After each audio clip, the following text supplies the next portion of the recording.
ये छोकरा भजी शादी कनि था, उन लाइ राकेश कुमार डोर शाइरी कई है। मोहब्बत ऐं प्यार निभाया वञी भजी वञी शादी कई। मोहब्बत ऐं प्यार निभाए भजी वञी शादी कई। इज़त तो मिटी में मिलाए वॾेरनि खे मिनतूं कराई। इज़त तो मिटी में मिलाए वॾेरनि खे मिनतूं कराई। पुलिस जा चकर कढाए फ़ोनूं जिते किथे घुमाई। पुलिस जा चकर कढाए फ़ोनूं जिते किथे घुमाए। मोहब्बत ऐं प्यार निभाए भजी वञी शादी कई। मोहब्बत ऐं प्यार निभाए भजी वञी शादी कई। फेसबुक ते फ़ोटू रखाए घरां सभु माल खणाई। फेसबुक ते फ़ोटू रखाए घरां सभु माल खणाई। दोस्तनि सां कूड़ ॻाल्हाई।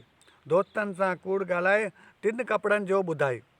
माल सभु घरां खणी वियो, वरी चए टिनि कपिड़नि जो ॿुधाई। माइटनि मां ख़तरो ॼाणाई कोर्ट में बयानु ॾियराई। माइटनि मां ख़तरो ॼाणाई कोर्ट में बयानु ॾियराई।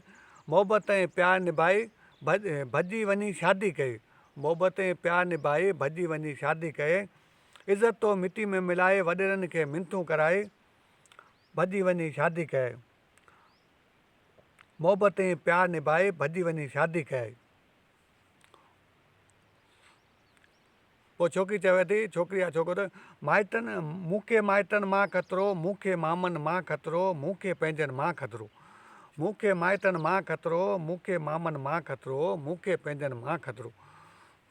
वीचारनि माइटनि छा कयो? माइटनि तोखे जनमु ॾिनो पाली तोखे वॾो कयो। माइटनि तोखे जनमु ॾिनो पाली तोखे वॾो कयो। तॾहिं इहो सिलो ॾिनो। तॾहिं तो इहो सिलो ॾिनो। माइटनि खां तो नातो छिनो। तुंहिंजे साम्हूं हथु न कयो। तुंहिंजे साम्हूं कॾहिं हथु न कयो।